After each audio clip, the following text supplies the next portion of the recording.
might think that getting into the IT field is impossible without a computer science degree, but Tech Coach Ralph is here to prove you wrong. Get ready for some jaw-dropping revelations on how to break into this lucrative industry. Listen up, tech enthusiasts! Are you ready to break through into the IT field, but feel like you need a computer science degree to make it happen? Think again! Tech Coach Ralph has some exclusive, mind-blowing secrets to share with you. Get ready to be blown away by his jaw-dropping revelations on how to break into the tech industry without a computer science degree. So get your notepad ready, because Tech Coach Ralph is going to change your life forever. Buckle up, because you're about to embark on a journey to success in the IT field.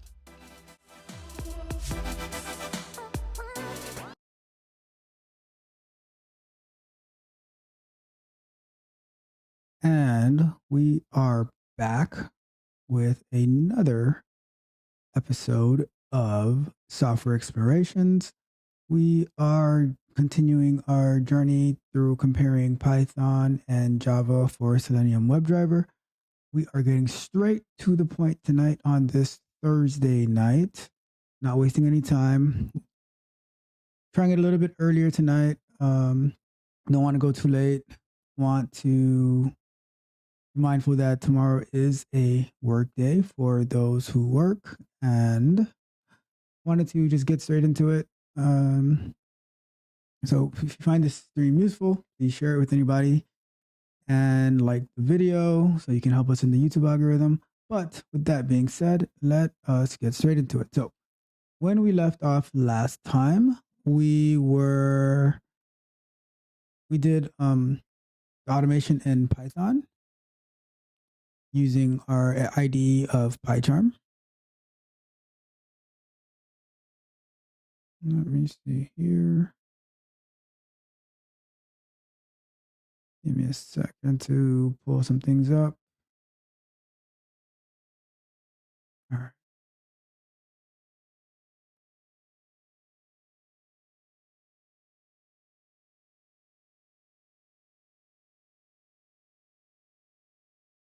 Okay, perfect.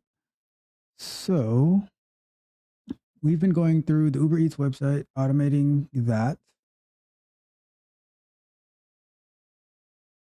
And like I said, we had automated in Java using IntelliJ, and we had automated in PyCharm. We had automated in Python using PyCharm, which you could use any IDE of your choice, but my personal favorites are the JetBrains products using PyCharm and IntelliJ. So let me pull it up. The projects we've been working on.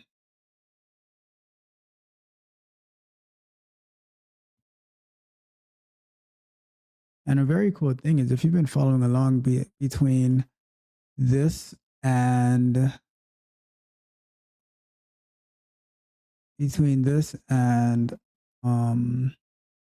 our M3U8 series that we've been going through on Sunday nights, this Sunday we get to combine. We'll be using the Selenium wire automation with the M3U8 parser, so we'll actually be able to navigate through the site like we've been doing with Uber Eats, but then use Selenium wire to capture the network logs, so we can actually use that as part of our test. So we don't need to manually hard code an M3U8 file. We will be able to navigate through Selenium, look at the network logs or the network requests, capture that M3U8 and pass it through. So if you haven't been here for that, you definitely want to see that stream on Sunday night.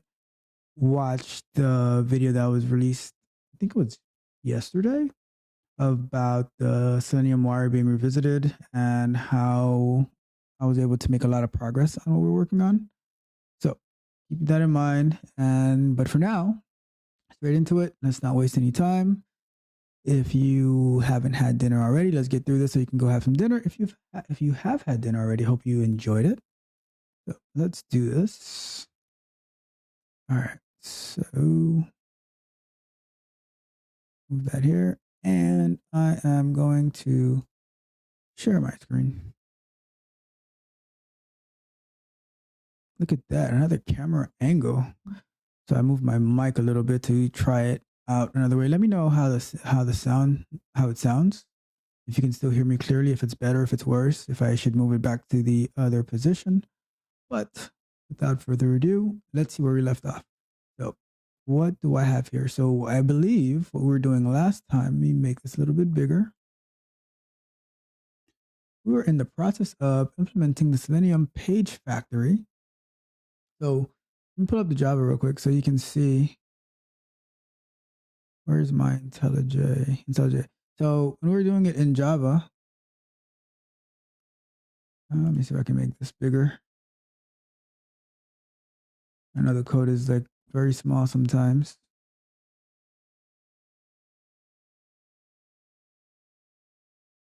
Let's see what we can do. I want you guys to be able to see what I'm working on.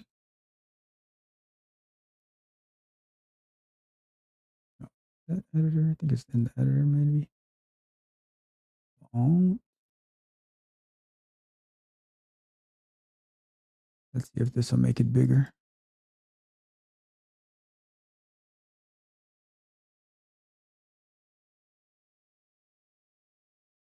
All right, there we go. That's what I'm talking about.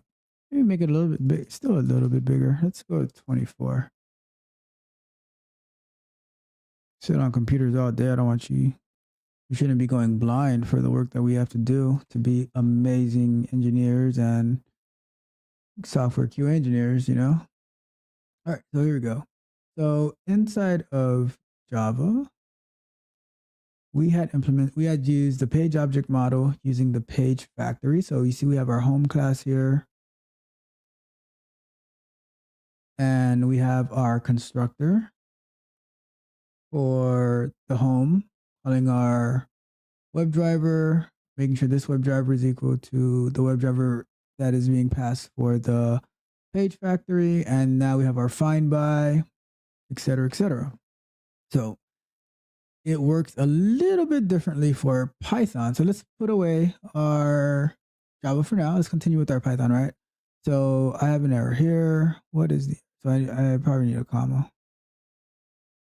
So, okay. So before we go into the error, so when doing the Selenium page factory, instead of so we have our class for page factory for product page, and then we have our page factory that we're calling.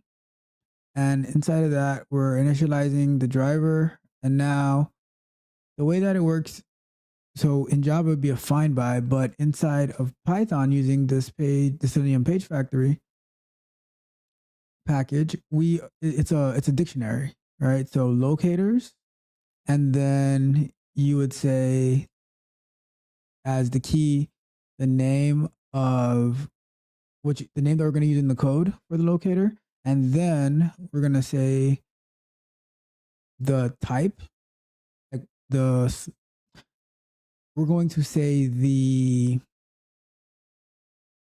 type of locator that we're doing, like the selector. And then we're going to say like, so if this one is XPath, so now the path to the XPath, right? I believe this one is going to be finished with a comma, all right? And let's pull up the documentation for it as well, you know? Let's see. So this would be Python Selenium page factory. I like when I'm doing this to have the copy of the documentation open so I can always reference back and forth to it. So let's do a quick recap on this package. So project description. A page factory is one way of implementing a page object model in order to support the page object pattern. As in Java, we are using @findBy. We are declaring all web elements in a dictionary. Dictionary keys become web elements or class member variable with having all extended web element methods. All right. So, and the main features of this package that we're using, it initializes all the web elements declared in point at a time. Web elements methods are redefined to add extra features. click method extended to have explicit weight for elements to be clickable. So it makes it easier for us to use, right? We don't have to do a bunch of additional code. And the good thing also is that we can still, like, let's say one of the elements that they have, it doesn't include everything that we need. So we can still use the core of Selenium to do whatever that we want, but it just makes the most common methods easier. So added Selenium for support for action chain methods and raised custom page factory exceptions. All right. So we already have it installed, but this is, I'll always read the documentation. Okay. So here we go. One thing I wonder about this though is doing it as a dictionary method. Do we get the suggested, like the suggested text? All right. So we'll find out, but let's get going. Let me go to this homepage. All right, their GitHub. All right, cool. So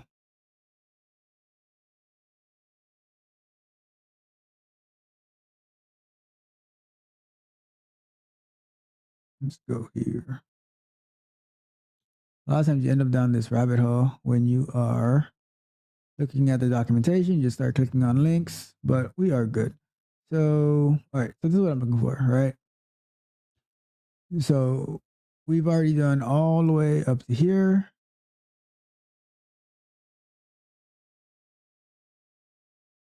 Now let's give it a try. I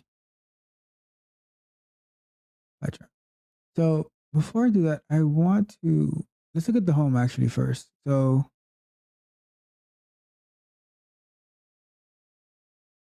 this is the home. All right, so this is what we did on the home page. However, let's leave this as is for now, and then let's do the product page, and then after we do the product page, we can come back and refactor this so we can actually compare the two, right? Either way, they both should work. You know, just because we're using the page factory on the product page, and right now we have the regular page object model on the home page, we shouldn't get any different results when running it, but it's more for consistency and to have clean code, which is very important. So let's give this a try. So we're here. And let's look at what we have on the actual test, right?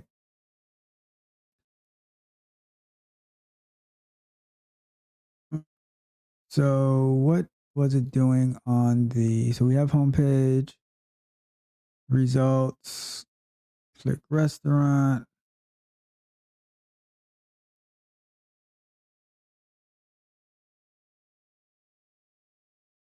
So once it gets to this page, so I'm looking on here to see what we need to do. Let's do this. Like I always say, whenever we start picking back up from where we left off, I like to always just run it. So let's run it, see what we get. So we can actually see where we're at with this and where we need to pick up. And there it goes, driving the latest version of the driver. I love using the, I can't reiterate it, using the WebDriver manager. Makes our life so much easier. So pulls up the Uber Eats website. I wonder how often they change their homepage image. Like, I think this has been the same image that we've seen for like the past month that we've been working on this. So it,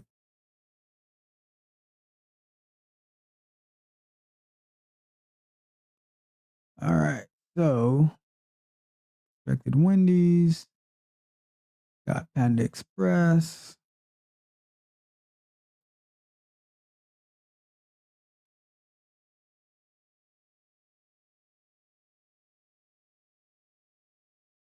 Restaurant menu. All right, so we actually did implement. I didn't even remember this. We did actually implement the page factory on the restaurant's menu page. Cool, awesome. All right, so we were expecting Wendy's. We got Panda Express. That is not actually the best thing to validate, but in this case, that's what we're using. But I'm going to comment this out for now, just so we can continue to get to the next step. And if you want a method to just Oops, that's not what I wanted to do. I want a method just pass through. We're just going to put the pass keyword so we can have it go through it. And let's run it again, right? Just because we want to get a good understanding of where we're at so we can actually successfully do the product page. So let's get to the product page. I want to see what we need to work on. That's like whenever I come back to, because like, I don't remember from the previous day to the next. Because like once I check out, I'm like, all right, I have other things to work on. So I always come back in and I run it, and I see where I'm at.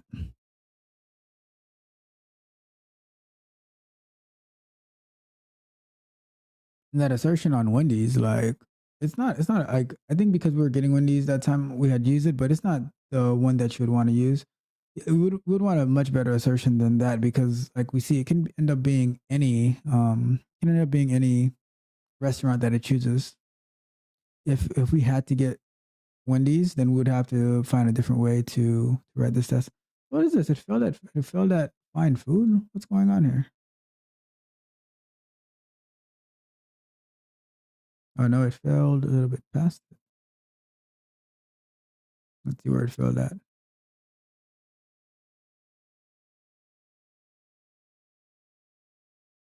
Okay, so it failed at where we're actually at in the code. So it scrolls down.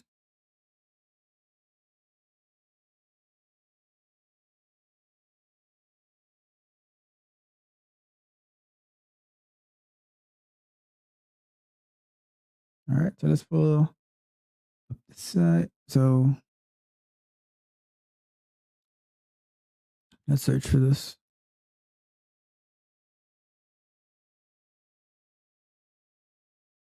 Let's take that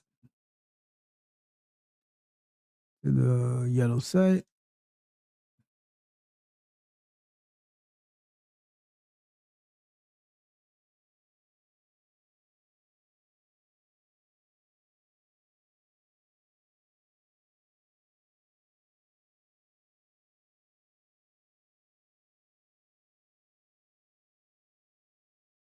Let's click on this. And then let's look at our code. Oh, that is Java. We want Python. We want PyCharm. All right, so here we are. Oh, so we didn't even, yeah, we did get to the point clicking the restaurant and then validate that the menu title is displayed. Scroll down a little bit and click on this. And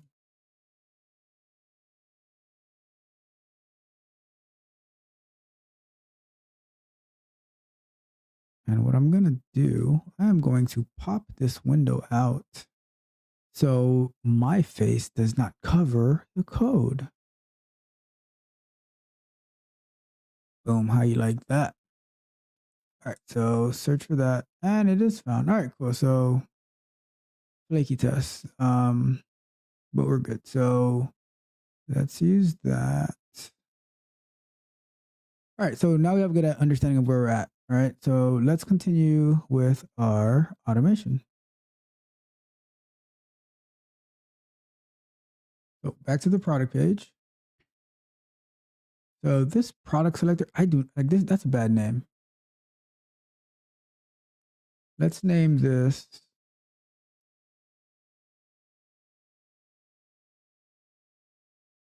product image. That's a much better one. Product selector is not very clear, and you want to have very clear names. So product image. So that's that, and then what are we using main content for?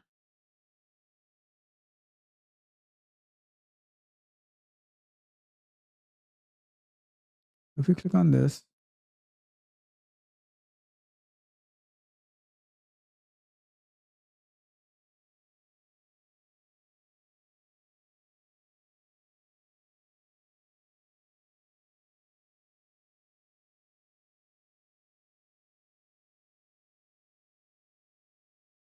Do something.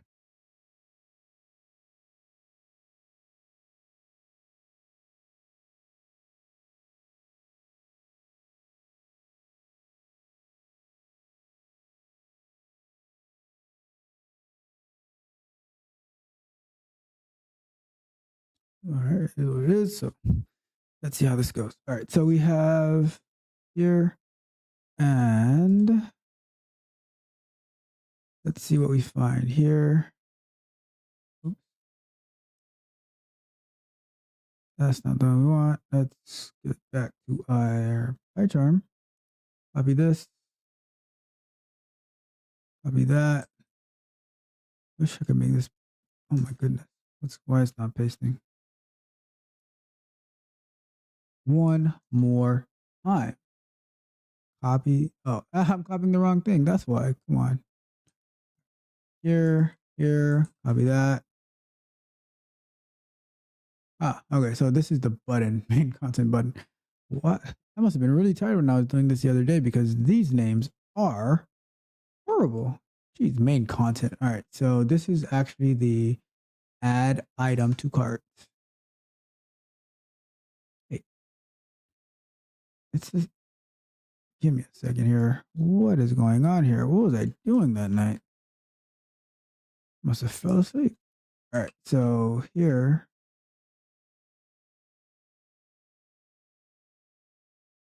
All right. So this is the cart button. And the other one is the add item to cart. All right. So here we go. So this is add item to cart button.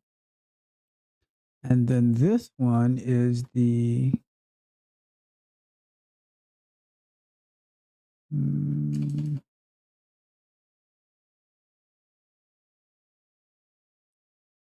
all right, so you see those clear names.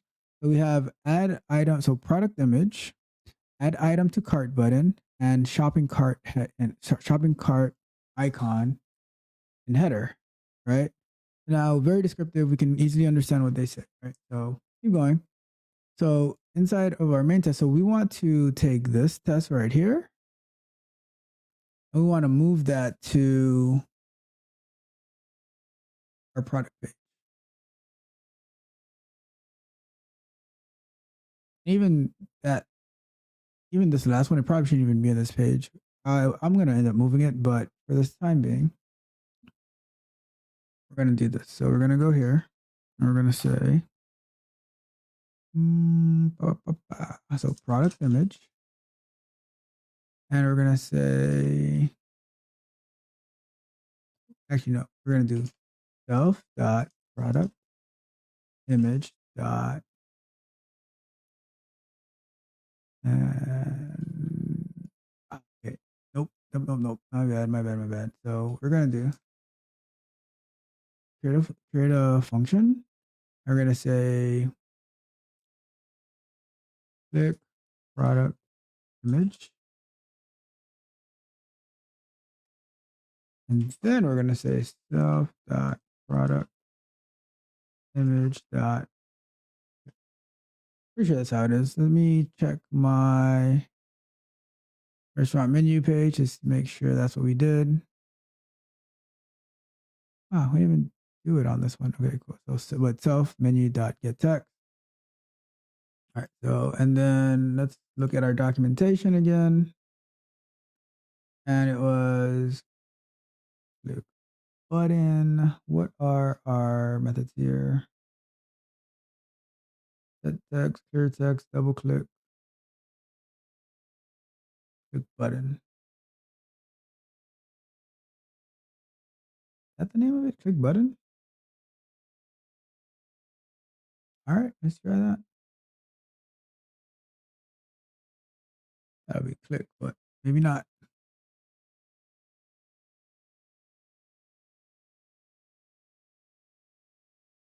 And I like to print what I'm doing. Click on a product image. And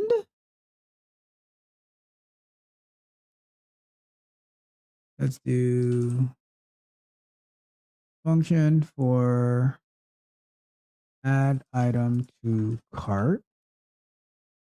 And we're going to say print click add item to cart button.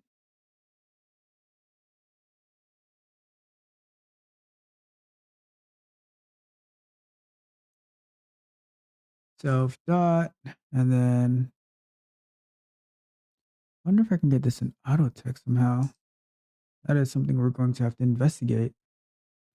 I don't know at the time because I mean it's so much easier when you get the suggestive text instead of trying to remember all this stuff. Click button. Okay. Always good to have good formatting. And then lastly, we are going to, I'm going to add it here for now, just so we can get it to go through. But we're going to end up refactoring and moving this to a different page. So click art icon in header. All right, so there we go. What is the name of this?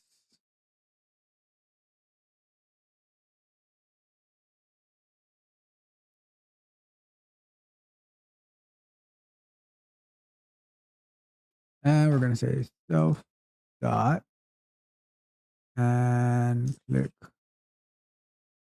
button.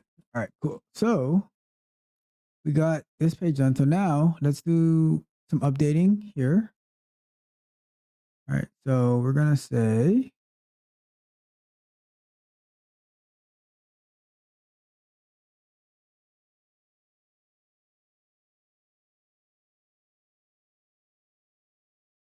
so the results here. All right, so we're going to say product equals product. What is the name of it? What do we name it here?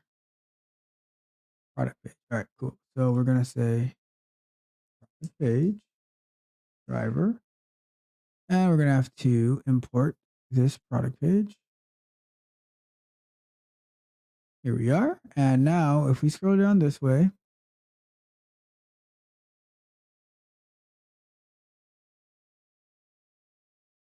and we're going to say, all right, so let's comment this out. Say product dot pick product image. And then let's comment this one out. And then products dot click, or let's say add item to cart.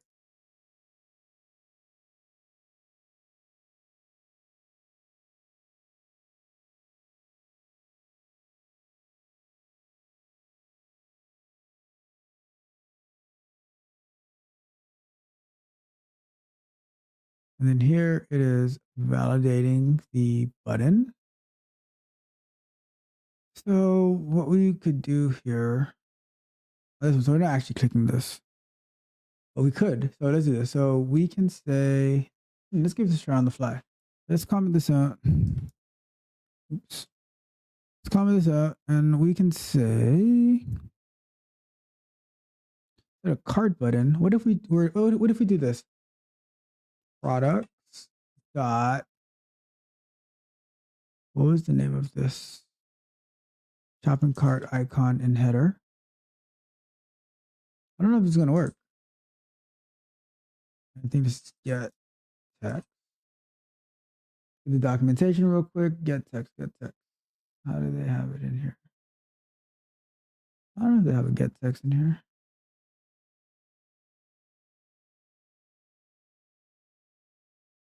All right, get text. Okay, here we go. So we're gonna put it like that.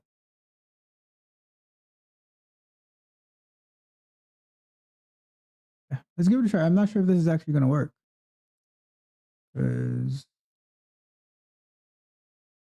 what I'll do actually is cart button equals, and then we'll do it like that. That way we don't have to copy. Like, I just don't like having this type of code repetitively, right? So I can just put this here, and now cart button equals the product shopping cart icon and header, and it also equals, and then I insert it here, and I will have it here. Simple as that.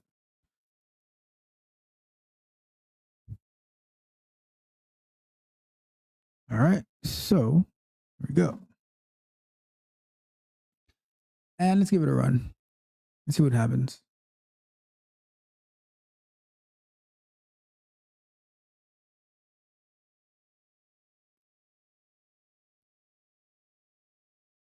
And this is like part of the secret of getting so much better at writing code and automated testing. I'm gonna have a full video about this, but it's always running the tests like every few minutes.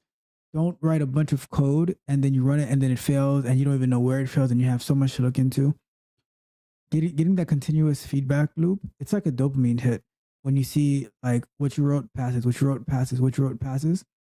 It keeps you motivated to keep going, even when it fails too, right? But you know you just saw it pass. It gives you that urge to fix it, and then like it just that continuous loop. It's so helpful. All right, so we are so we know that it actually worked, but it's having issues finding the product image because something on this page. So are we closing this? I would wonder if I can keep this open. Or what we can do, we can add let's see what we have.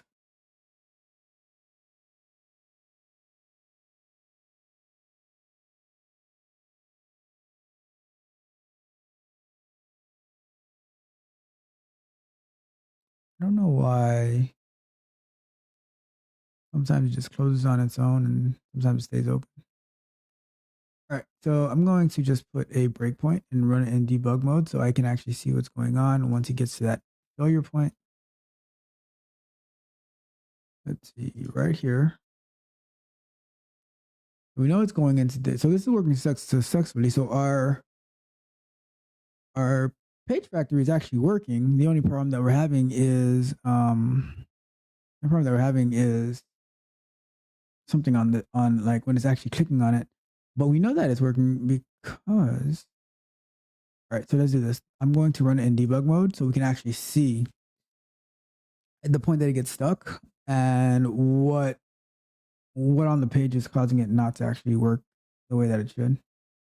Maybe it's the page that it's pulling up. I don't know. Maybe it's the restaurant, I mean, that it's pulling up.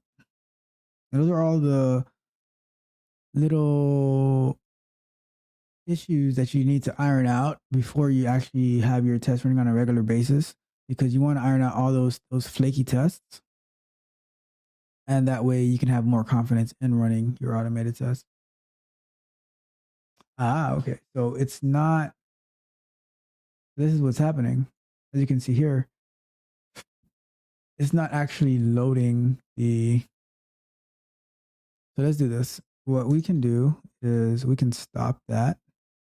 What we can do, we can add some, for the time being.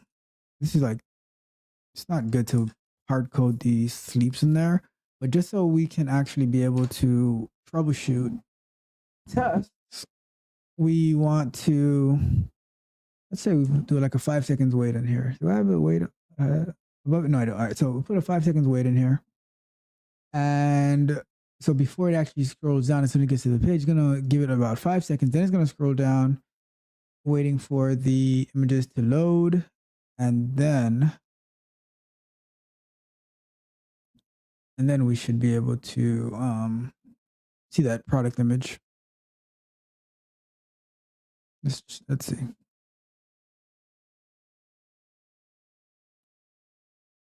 Yeah, like automation is so much trial and error, you know?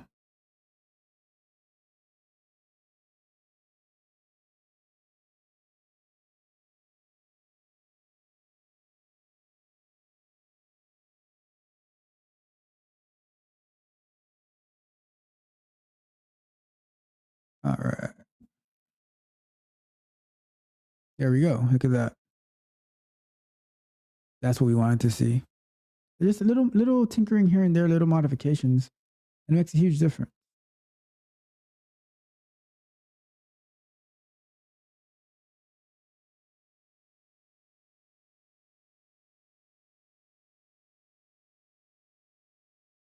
Right here.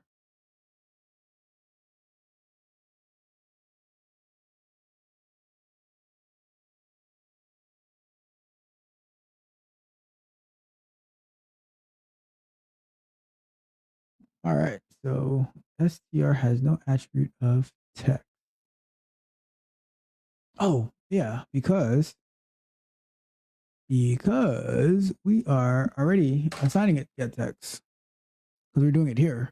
So before we were doing it on here, but we don't need to do it here. We need to do it because we're already doing it. The page factory is already doing it. I wonder if I'm going to use get text on this one because the page factory is not on this particular page. Let's find out. Whenever I have a question about what the code is doing, I just run it and see what happens. There's no harm in that.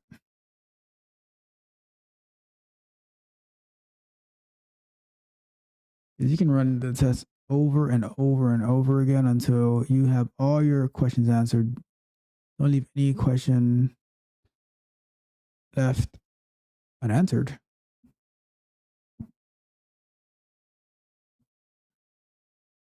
Yeah, like, but you see how like once you see it pass and you get to the next step, you get to the next step, you get to the next step. It just builds confidence in the work that you're doing, and that's what this is all about. It's about building confidence in yourself and in your ability to be able to do this work. It's not that complicated. Like, you might see a lot of code and think it's all foreign, but once you start to get it like precept by precept, you just build your fundamentals. It becomes a lot easier, and that's how you develop your mind as a thinking. Like most of the things I've learned is because I googled it. Like I didn't do any little trick. Like, it was just out of curiosity, out of drive. So you just keep going, keep going. Don't let anybody discourage you. Don't discourage yourself by saying, "Oh, it keeps failing. It's too hard."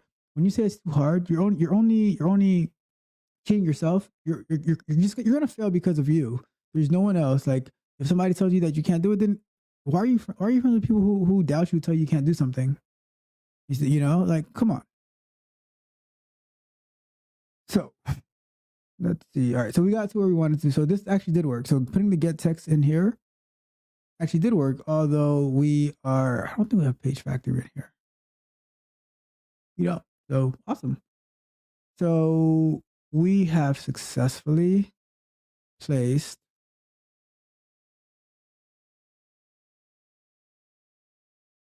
we've successfully done the page factory for our product page. We can even move this. But like I said, I don't like this in here. I don't like this in here because this is not part, like the shopping cart icon in the header is not part of the product page, right? So let's fix that. Why don't we? Because hey, we are, look at this. We have a page factory, right? We have our home page, we have our product page, we have our restaurants menu page, we have our results page. Look at that. Look how we built the page object model and implemented the page factory without even noticing it, like by just going page by page, right?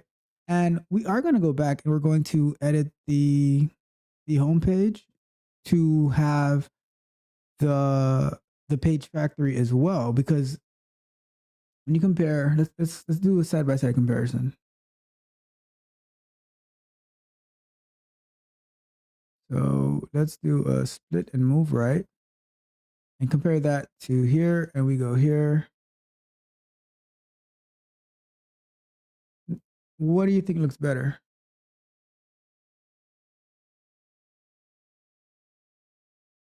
I have just a dictionary here versus I have to do by XPath, by ID, by XPath, and then when I go in here, I still need to use the regular Selenium code of driver.find element, and then I have to put a little asterisk in here. Well, no, this asterisk stands for like, but like in order for it to work, you need to put the asterisk in here and then say the button, and then you have to say click, right? And here, look at this. It's just the key that you created and then click button. So this long code over here versus this itty bitty little code right here. You tell me, what do you think is easier? Doing it this way, the page factory, or doing it the traditional way of like the regular page object model, where you still need to have a bunch of Selenium code like that, right? So for me, my preference is using the page factory. My only gripe with the page factory, which is probably, it might be possible to do, I'm just not sure yet, is I would like to have the suggested, like when I do this, I want it to say like click button, get text, all that good stuff. I wonder, when I click here, it does take me there. Why can't I get text suggestion? Let me see. Let's look at the documentation real quick, and then before we go and refactor the homepage, let's look at the documentation real quick. Let's see. We did all this.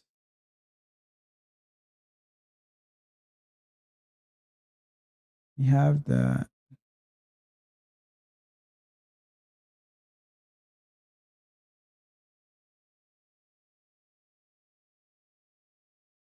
Let's see. Look at that GitHub project page.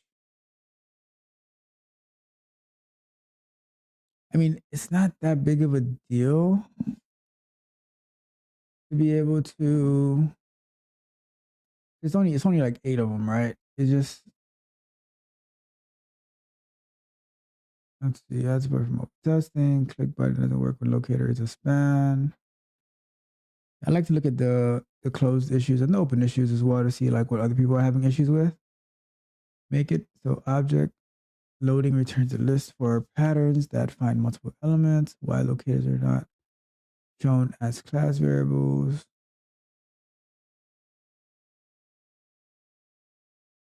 And reading these questions, it looks like, well, these are pretty old, so they might have been resolved. I don't know. Let me see. This library only supports find element. As we are creating web elements, class variables mentioned in locators at running supposed to return unique elements only. It's possible, like, of course, this needs to have a little bit more exploration, which we can probably deep dive into this a little bit more to see, because this is a good question. How can we use find elements? Because if you want to get all the elements on a page, that would be useful, but you might not, like, your only option doesn't necessarily mean it is to use the page factor. You might be able to do both, right? So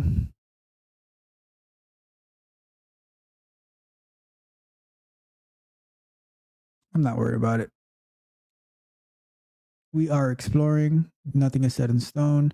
We use what the best option is. So I will revisit that, but let's keep looking. So yeah, I'll probably do some more investigation on the autocomplete suggested text on my own, but here we are. So before we refactor this, let's move it. All right. So we're going to say, to me, the page factory is a much cleaner solution. Let's do a new Python file. We're going to call this file navigation. And we're going to do pretty much follow this page from Selenium page factory, import page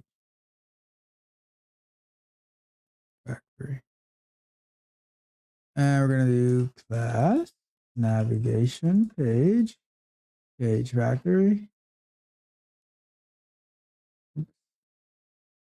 And we're going to do initialize it. And we're going to put the driver in here. Say self.driver equals driver.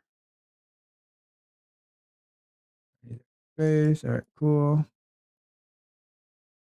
And then we say locators. Create a dictionary for locators. And I think for this one, it's only really one that we want here, but I'm just going to copy it over. I mean, there would be others, of course, but we're only using one thus far. So we're good with that. And then I would want to say, move that out. With that particular one, I would want to say icon and header. Put that over here, right? So now we have nicely organized, keeping our product page clean with product related actions and selectors. So we have add item to cart and the product image. And then we have our navigation items here. For this navigation, we only need the card icon because that's part of our test. But let's say you are like a SDET, a software developer and test, or you're a Q automation engineer, and your role is to build out the page factory, but it's not necessarily that you're doing all the automation because, like, let's say you have let's say Q engineers, junior Q engineers who would actually write the automated tests based on you creating like the page object model and the methods and like managing the framework, right? Let's say that you do that. So you would want to, so like we'll just do one in this case, right? So you would want to go here and let's say we're here. So we'll do the login and the sign up, right? Because if you're responsible for the like maintaining the factory, went on this. All right, let me make sure. Oh, what is this? Hold on. If I go, this might be so cool. Let's say we find this over here. And then I scroll up on the page and I go to scroll into view. Oh, that is cool. Did you see that? No, you don't see it. Why don't you see it?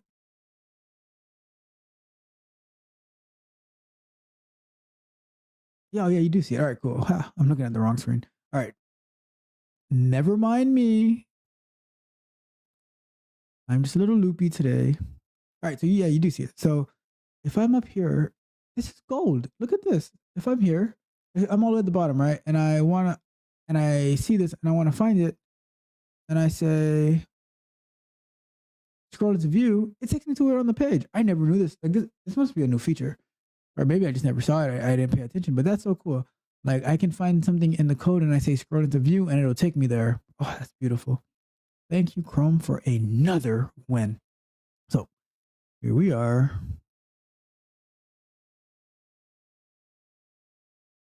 Let's see here. Let me get a third monitor.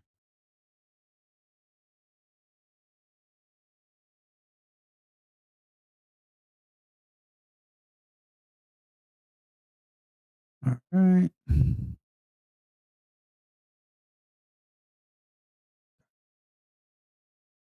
All right, so here we are. So we got that. Now, if we go back to our code, one thing I've seen, right? I've seen people who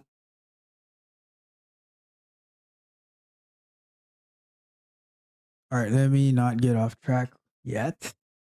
let's do this. So we have the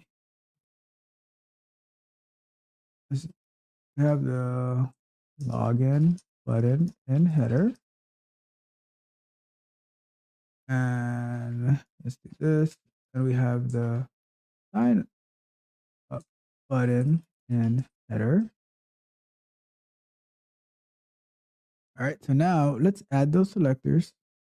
And what I'm showing here is, let's say you are responsible for maintaining the factory and the framework, and you make it available so your junior QAs who may not be that well versed in automation and I like writing selectors and all that stuff, you make it available. And keep in mind, like you might have different QAs writing different tests, so you make this available, and then they can just go in there and like, so they'll be responsible for this page, right? Where they'll say, all right, products dot click product image, product dot add item to cart button, like and so they're doing like they're actually automating the test itself, and they're not the ones who are actually building out the framework and the page object model and the page factory. So this is one of the reasons that you would say, all right, we're going to investigate this page right here, and we're going to look for all the possible buttons. So like if they want to click on the logo, change the address here, search for different search like the search box, the cart button, the login, the sign up, all that good stuff, right? So let's do the sign up. Let's do the login button.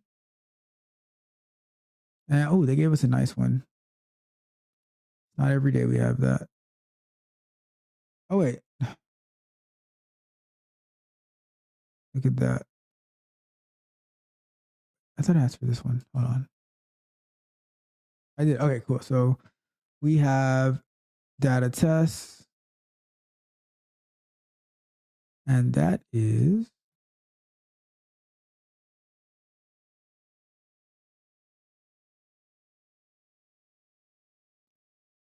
it's an anchor. So A.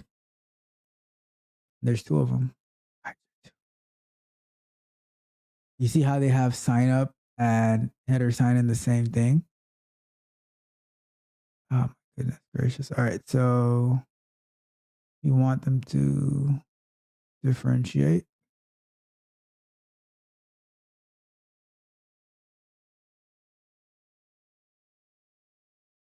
That's amazing how like they do that.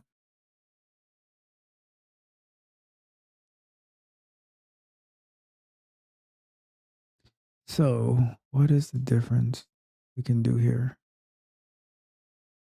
This is, oh my god, their code is so oh. All right, let's see here.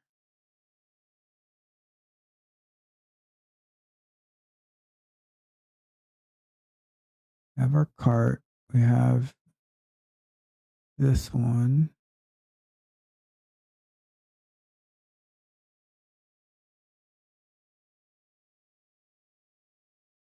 Oh my goodness. Data test header sign. And so we know that the first one is going to be here. And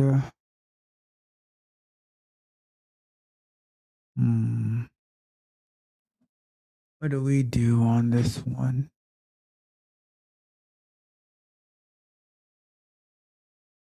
Thinking. The code looks almost identical.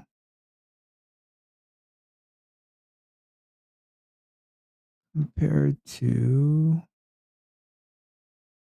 this one.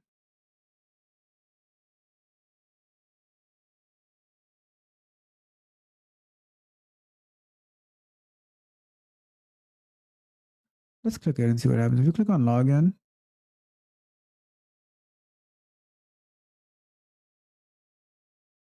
takes us here. Let's go back a page. We see the trouble, like how creative you have to end up being when you are a QA engineer, especially like as you get to more senior levels, senior lead, staff, software developer and test. Let's say you do sign up. What does the sign up take you to the same page? It takes you, oh my God, it takes you to the same page. Like, why? They make it complicated. Let me just use XPath for this one. I'll take the easy way out. I don't have time dealing with. Let's say we say XPath.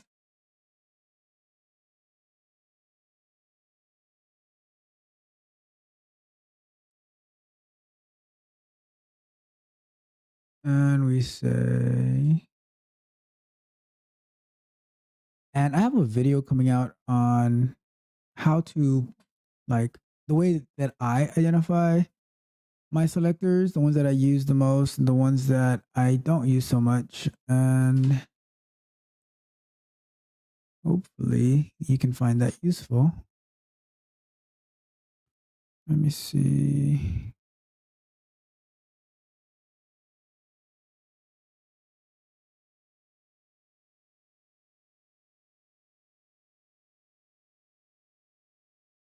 All right. So we do this.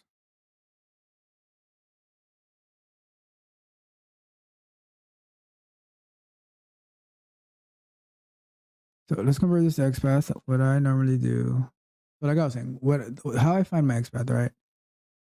I have it coming out in the video, but you'll have a brief preview of it here. So so this is this one. I'm gonna convert this to, so first I find the element that I want, and I work my way inside and out, right? So let's say we do this, and for this one, we're gonna do, all right, so this one worked clean enough.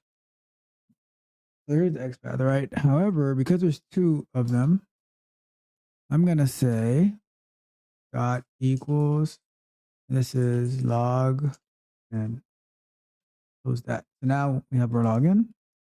Oops. That just, all right, cool. So copy that, put it back in here. And then that should be the same one, but for,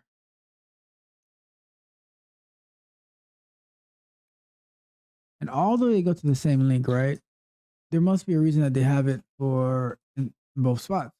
And for any given reason, they could always change that, like make this go link to one place and this link to another place. So it's better, instead of just having one link, we put both, right? It doesn't harm us any. Over here, it's path, comma, boom. Here we go. Now we have our login and our sign up, right? And then I can say in here, find, click login button, link in header. We say print, click login.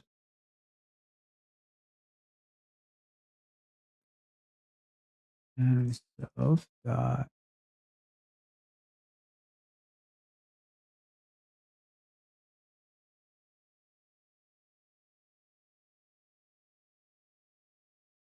login button in header dot click button.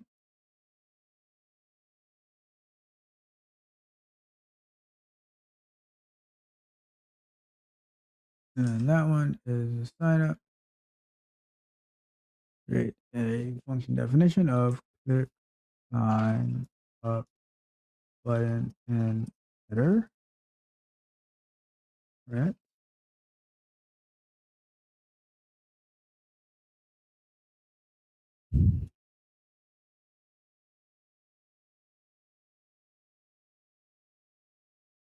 All right, cool. So here we are.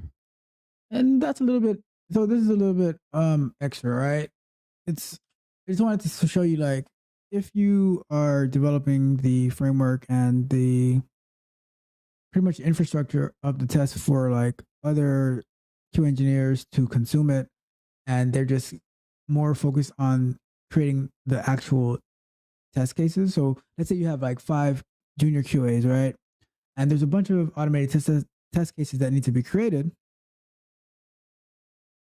You can be the one who is going through the site, finding all of the elements, and then they're able to use them in the different test scenarios that they're creating. So you are the root, right? Where all of the actions and like the good locators, which, like I said, it's coming out, should be next week, where I go into great detail.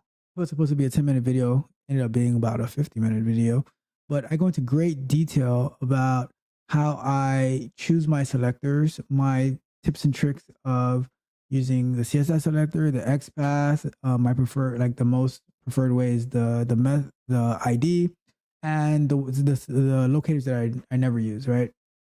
So look out for that coming. But just a little quick, a brief insight here of how I do this.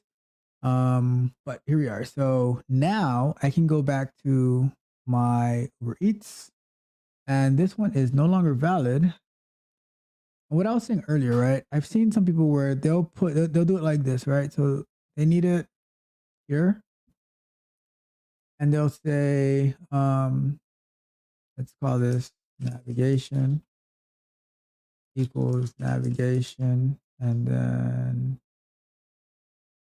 our navigation page. And I think what I'm putting here, driver. All right, cool. So then we'll import this. So they'll put it like right here as soon as they need it, and then they'll say that, right? I don't like this because it's not clean to me. I would like to have everywhere where I'm instantiating it to be together, and that's why I have them up here, right? Everything's up here: home, results, menu, products, navigation, and then my test actually starts, right?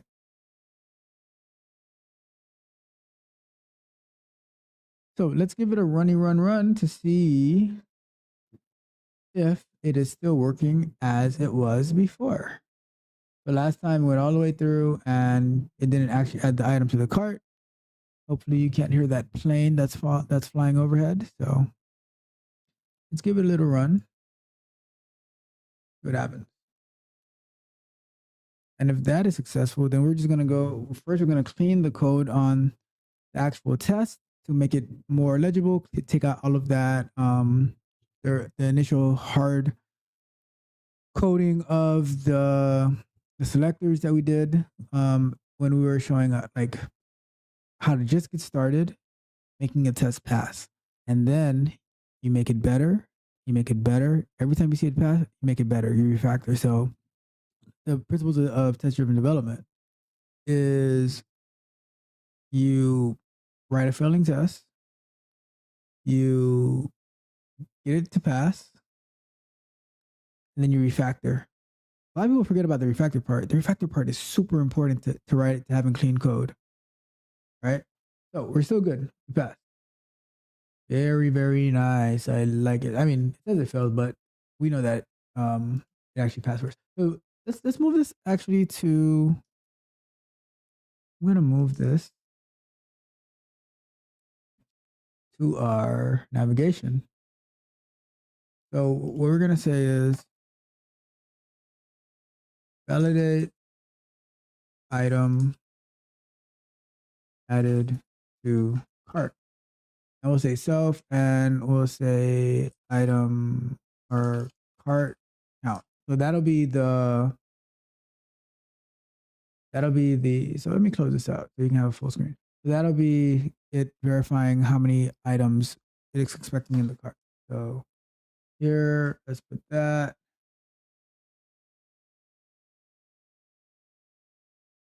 So I must have missed something in here. All right, so let's take this whole thing. and we're going to paste this here. What we're doing is we're pasting the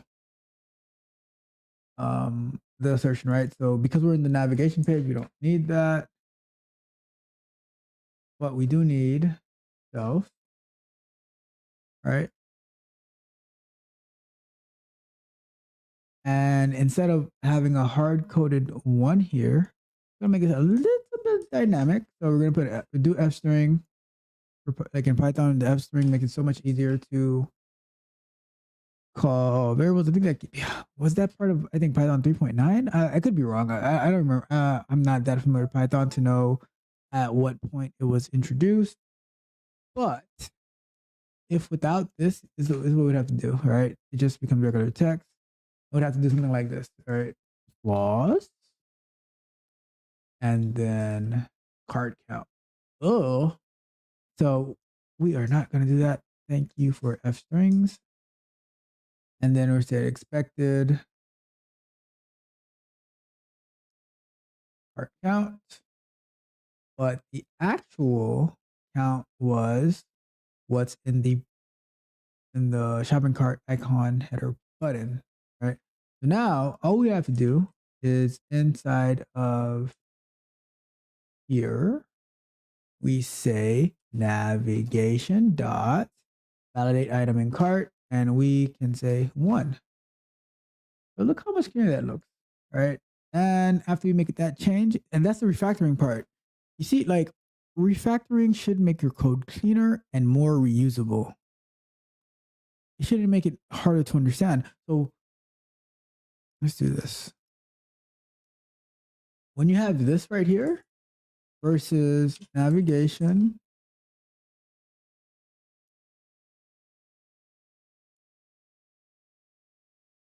so now you tell me what's easier to understand. Is it easier to understand this right here, or validate items added to the cart? Or you know what? I'm going to make that even better. Watch this. Watch this. Validate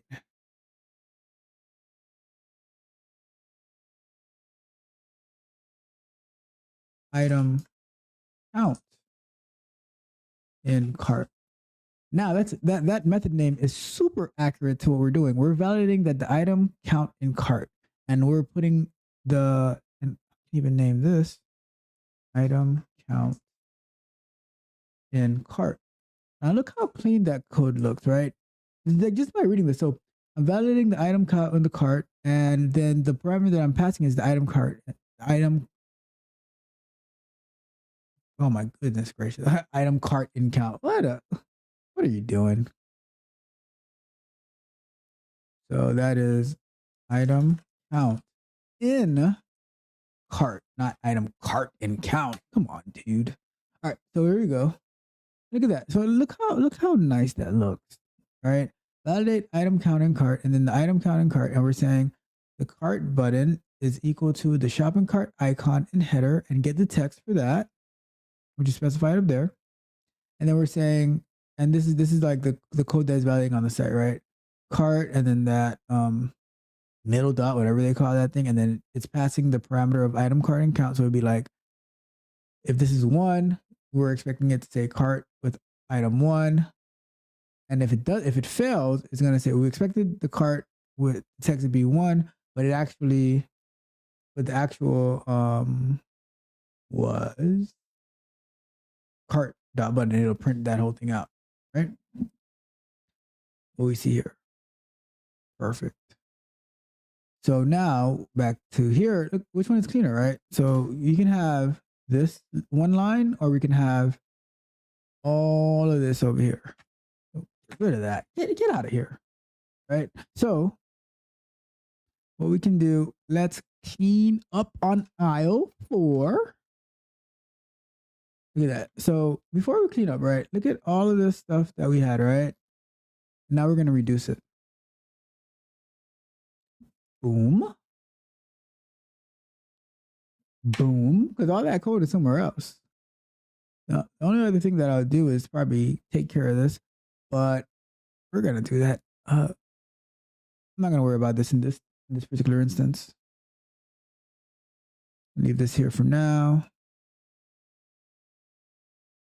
Because like here, again, a framework, I would probably put that as a method where I'd say, I'd call it like scroll to position, and I would say make this a variable, right? So, but that's not what we're doing here. We're like, this is mainly about creating a script in Python and creating a script in Java. So get rid of all of these.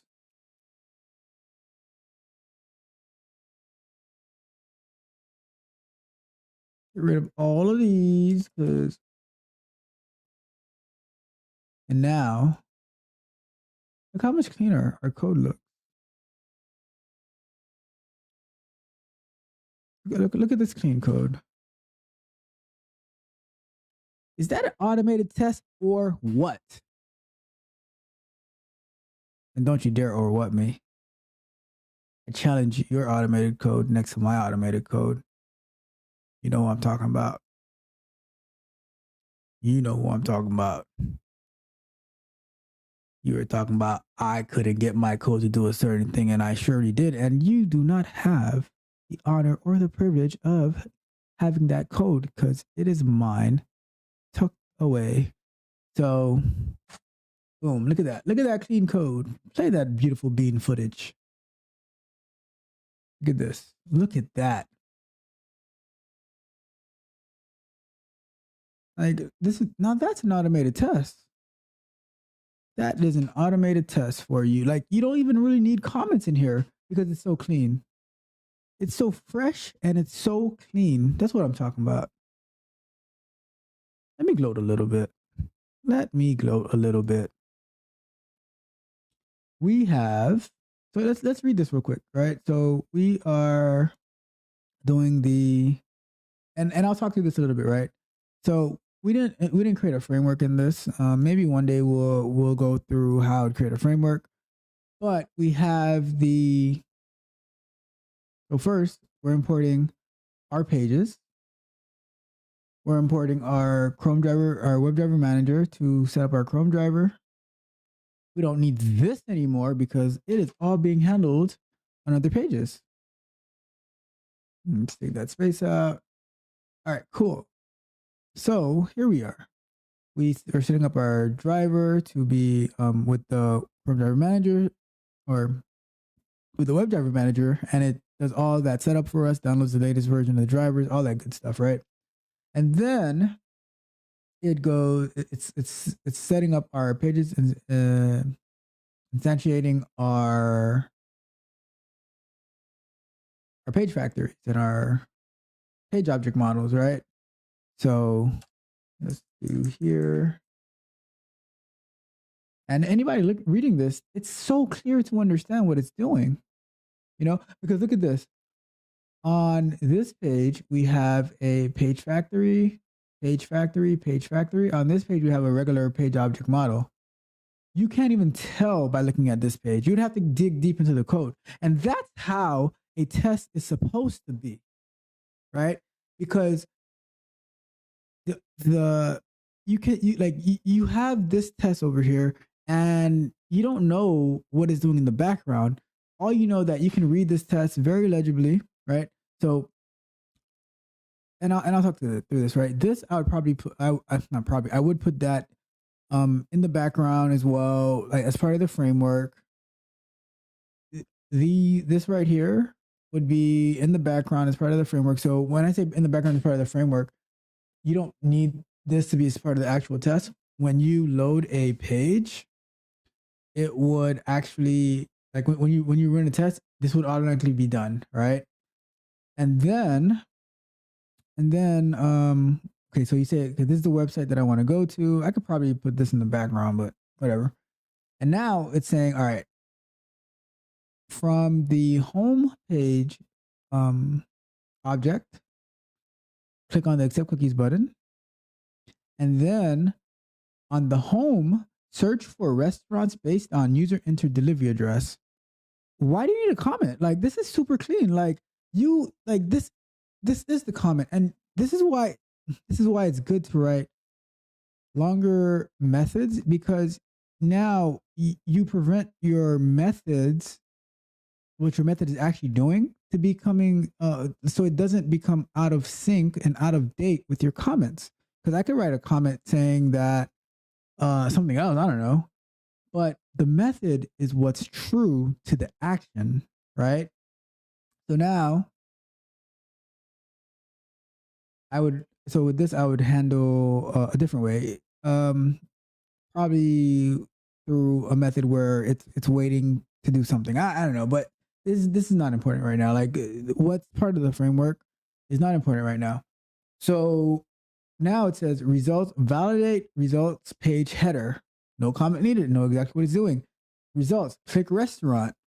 So what this tells me is when you get to the results page, click on a restaurant. What else do you need, right? Let's continue. So now, after you click on a restaurant, what it tells me here is that I get to the menu of that restaurant and I validate the heading has the correct text, right? I think that was one for the Wendy's. We're validating Wendy's. We could find something better for that.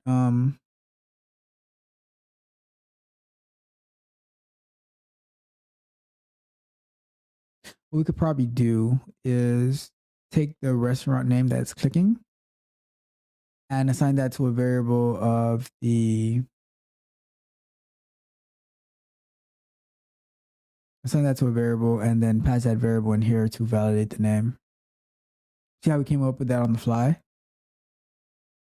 You want to do it? You want to do it? Let's do it then. I don't got no problem with it. I mean, I'm not trying to stay too long, but I'll do it. So here we go. Let's see. Let's go into click restaurant inside the results. What are we using the? Okay, cool. We're using the. So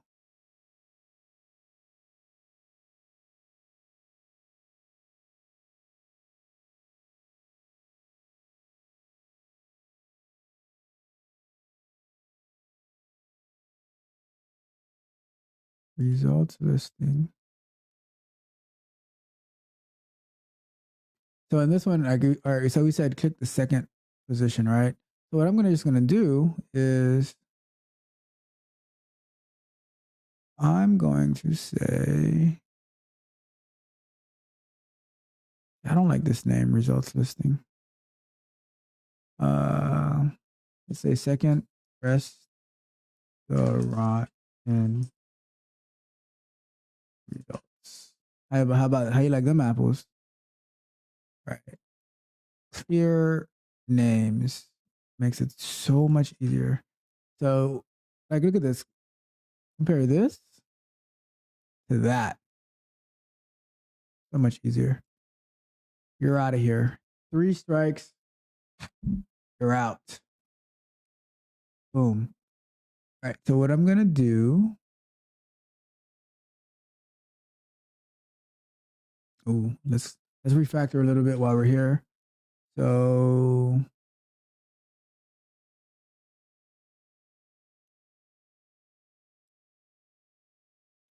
do it like that.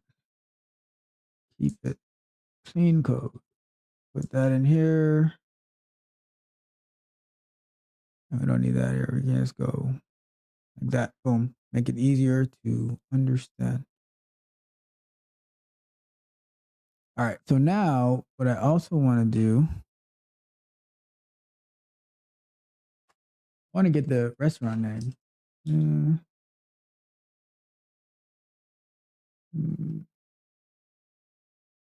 Let's call this restaurant name. And we're going to say self dot, what do we call this one? Second restaurant and results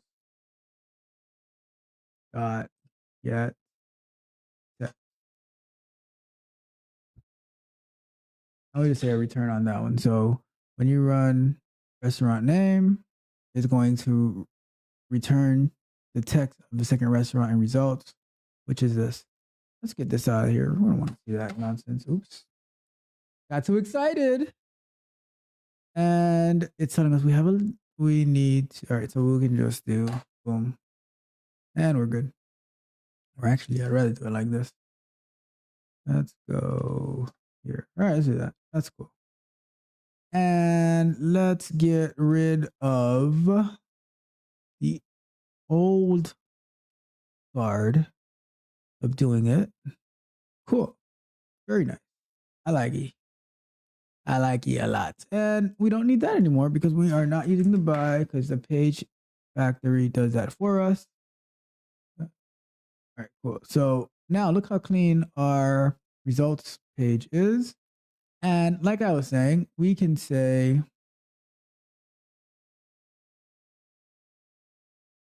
wait, that was on, is that on our results page?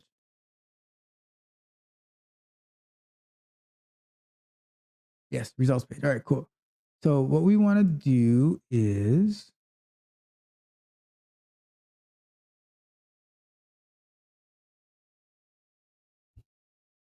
I'll do results dot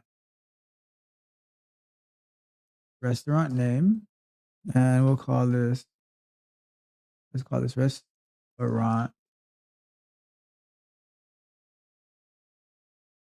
like that, right? Restaurant name equals results as restaurant name. What we want to do, we want to pass that name in here, right? So I'm gonna put it. This is like, this won't work because we need to fix in here, right? But I just want to pass that name in there, and here we can say the validate restaurant name, and let's get rid of this and uncomment our code because we had it hard coded for Wendy's, but it could be any restaurant, right? So let's do rest. Oops. We're gonna validate that it is, and in theory this should work, but God knows. So here, the F string in front of it. All right. So, and let's clean it up like we did the other time as well. So clean code, everybody, clean code. So let's say we'll call that menu title equals like that. And we'll just pass in menu title in here, menu title in here. So very nice looking, very nice looking. I like it. I like it a lot. So we got that. And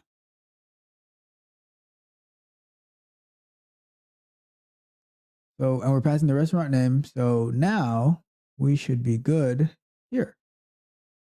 Now we are validating the name. We don't have to comment it out. Very dynamic. And before we do too much, let's give it a run. Oh my God, my battery's going low. Let me.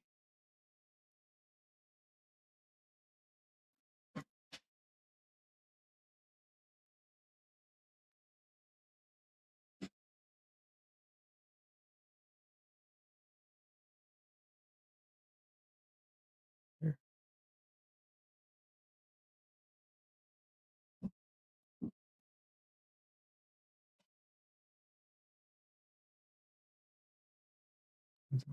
Here.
And we're back. Oh, geez. Like, who would have thought plugging in the power for your laptop would go crazy like that? All right, cool. So, still element not found. Very cute. Very cute. Where did it fill at? I got all the way to the add item to cart button. That's pretty cool. So,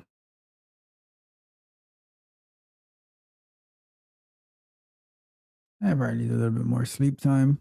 Better ways to fix it, but for the time being, that is not the core of it. So, and I didn't even see anything running because my monitor went off, but I know that it got this far. So now, clean code let us. Oh, and it even validated the change that we just made, right? I think it did because I didn't see a failure come through. Yeah, I got all over here, so it should have validated this part as well, which is super cool. You see how cool that is?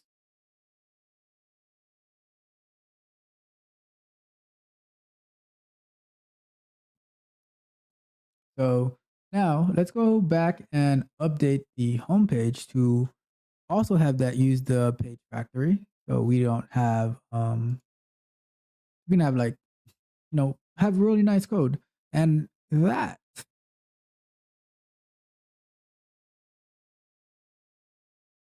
page factory, import page factory. And then here we're gonna say page factory. And what we're doing here, we don't need that anymore. We can say locators equals, and we'll say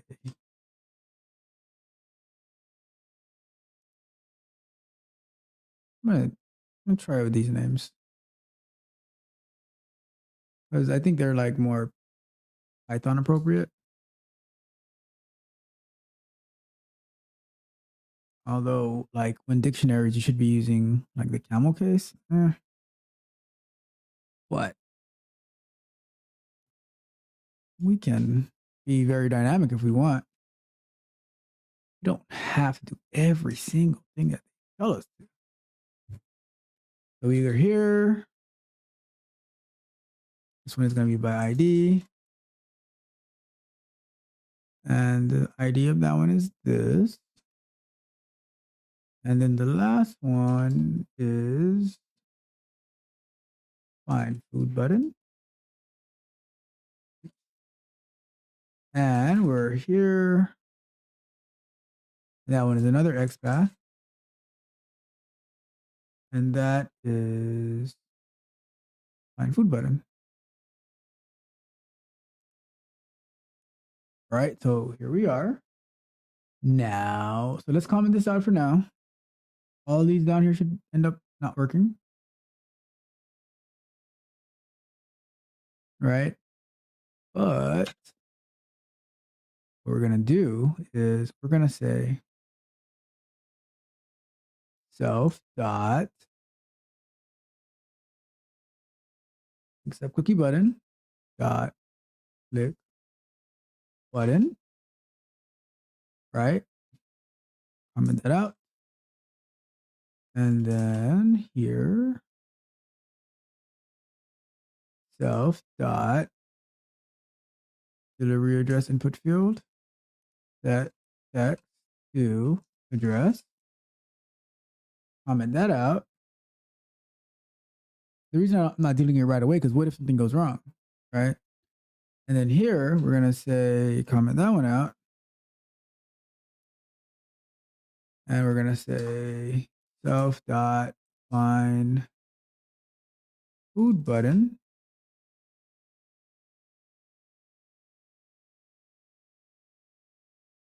dot click button. And boom. And then the last method here, we don't have to do anything because we're just calling the existing methods. We don't have to there's nothing that we need to update, right? Because is just calling the existing method that we already updated. So before we end up deleting all of this to make it clean, let's run this again to make sure that it still works.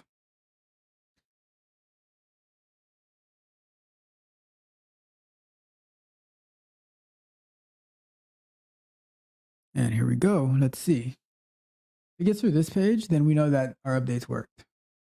Boom, boom, boom, boom. Look at that. Say what?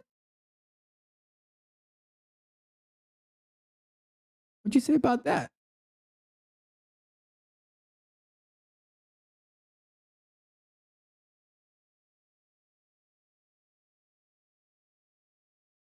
And what restaurant is KFC? Validating. Look at that. Added the order. Cart 1. Our whole entire test should pass. Ooh. Ooh. What failed on us? What failed on us? That should have passed. Item to cart.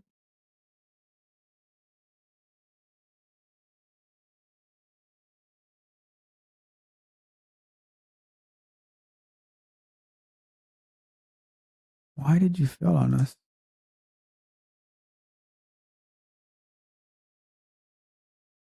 So something in here. Let's check our navigation.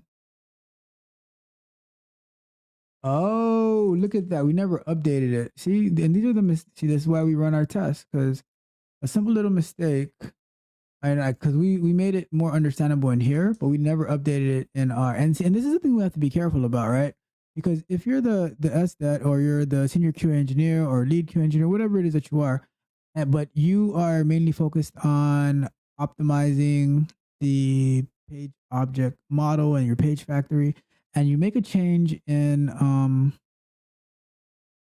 here, but your QA engineers had already used that method, you can't just delete it, right? Or you can't just rename it because it's in use. So you would have to, it would be better off to just create another, like, it would be better off to do it like this, right? To save your, like, just so, because, you know, the bigger these automation projects get, you can really run into trouble if you just start like deleting stuff, right? Validate item. All right, so no. Let's go to here. Validate item added, right? So like, because this method is not a good, it's not an accurate reflection, right? Validate item, all right. But the problem is item count and cart. So if that was the original method name, what you could do is go like that and then say item count and cart. So item count and cart. What? Oh, self. Yep. And that way, this new method becomes available to be used, but you don't lose the, you don't break the existing test by just renaming a method and then whoever was using it, they're like SOL, right? No, you can't, you just can't do that. You have to make, like, you have to make this stuff work, and you have to make it, you can't just change stuff, because then you're gonna get a, because like what if like 10-15 tests were relying on this, right? Now you're gonna get a bunch of failures. You want them to go in and update everything? No, you can't just change it. You need to have, like, I'm changing it in this instance because I'm the one who's creating one test. But if you're working on a big on a group, on a team of people, you can't just change it. You need to have it where you are keeping that same method name and definition, and you are calling the new method. So like what I do in here, they don't need to know what's happening over here. This just needs to continue to work. So when I'm here and I go and I change, well, not in here, and I go and I change this, right? I still need to be able to keep this method working, right? In this case, I'm not going to keep it because I want a good method name. And then you can always advise them like, oh, hey, like in your release notes, like, hey, we updated this method. We recommend that you go and you update it in your code, but we made it in a way that it doesn't break your code. It just that method gets updated with the new code and everything like that. But we recommend that you update it to have more accurate definition. But yeah, like we can't just change it. So, but in this case, we can. So here we are. And that is done. And we know that our homepage works. So let's go ahead and clean up that code in the home. We don't need none of that. Boom, bam. Look at that. You're out of here. Out of here. Get the too excited. Too excited. Get the out of here. Look at that. Look at that clean code. Look at that clean code. Wouldn't you love to have this code? You had your chance, but it is what it is. It is what it is. So now let's review our homepage, our navigation page. Very clean, very clean. We'll come back to this one. Our product page, our results page, our restaurant menu page, and our actual test. Let's give it a run.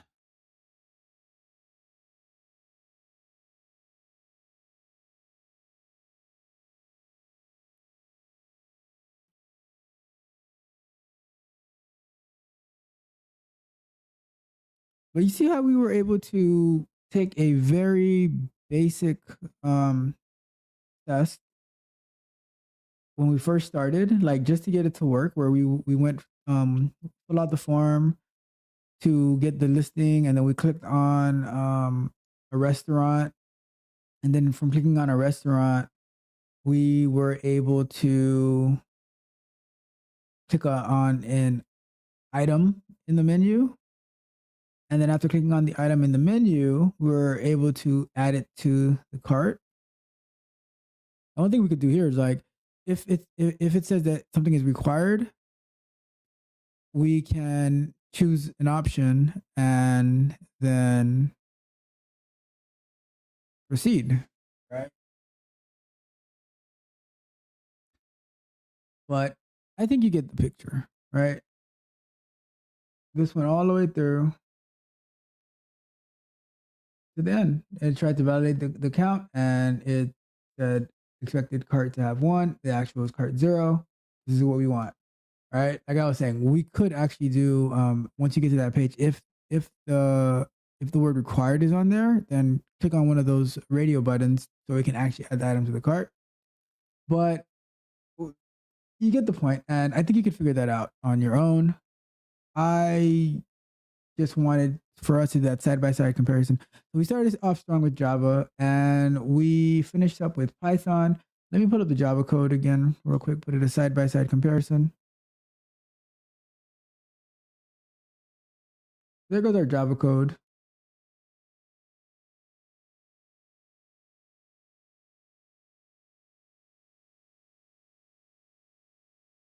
Oops, leave that over here.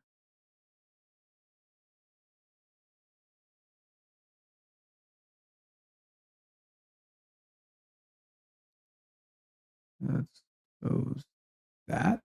All right, so here we are. Let's compare to this one at the most, possibly. All right, so let's compare the two, right? We have our page object model with the page factory in Java, and we have the same thing in Python, right? They're very, like, the code is very similar. So like this driver, sub.driver, send to driver. And so one thing is inside of Selenium and Java, the page factory is included in Selenium. In Python, at least with the the Selenium Page Factory package that we use, it is not included. It's an additional package that we install, but it does extend some of the actions that we would typically have to do in Java. But I mean, I'm pretty sure there's some frameworks that do that for you in Java, but you also have to deal with some of the headaches that come with using somebody else's framework as well. But either way, so here we have our find by accept cookies. We have our dictionary for accept cookies, delivery address input field, find food. Same thing that we have here. Accept cookies, delivery address input field, find food, right? Pretty much the same thing. However, in Java, we did set the getters to keep these web elements secure, so someone else can't come in override them by making them public. So now we have our getters for each of those, right? And then we have our methods where we say click accept cookies, click accept cookies button, enter delivery address, click find food button, click find food button. Like it's pretty much identical, right? And then we have search for restaurant based on user enter delivery address. We could have did the same thing for Java, but it is what it is. One of the differences between Python and Java, the time.sleep, that one is measured in seconds, and thread.sleep is measured in milliseconds. No big deal. But essentially doing the same exact actions. Like these two are identical, right? So really, it's up in the air. Depending on what you're using it for, is what determines which one is better. And like I don't want to use the word better because I don't think that one of them is necessarily better than the other. It depends on the use that you're using, right? And it depends on the organization that you're working for. If you're working on a code base, which is Java, then I would probably recommend you going with Java. But even though at the last base that I was working at, the code base that the software developers were working on, the software engineers, they were working in .NET, I believe. But the QA engineers, they were using Java. And I think that's more because of what they were comfortable with. It's typically the first thing that people learn Selenium in is in Java. So if that's what newer QA engineers were familiar with, then it makes sense that you could have the QA doing Java and the developers using .NET because the two, they don't necessarily mingle with one another. Like it can be two separate things.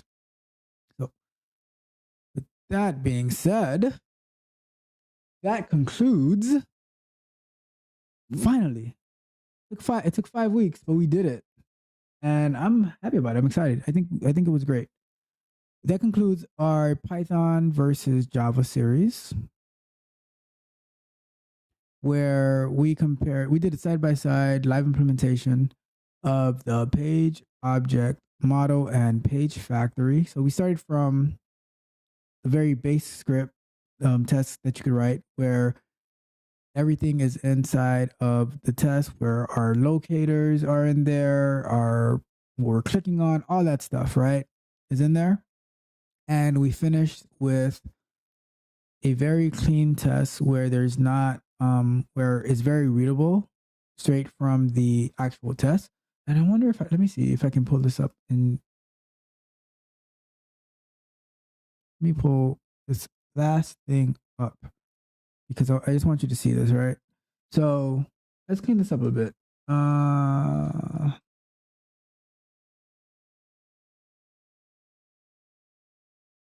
Oh, we didn't do the whole thing in Java, but I mean, you like by me doing the homepage, you see how it goes, right? We don't need to do that whole thing in Java. You got a good idea of it because like, based on what I did in Python and based on the Java implementation of the home page factory, it would be easy to do the rest, right? But much cleaner code.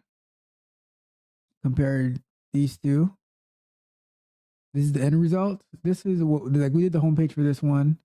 And if you were to keep going with the Java one, it would end up looking almost identical to this one, which would be our goal, you know? Um, yeah, that's what it is. All right, cool. So back over here.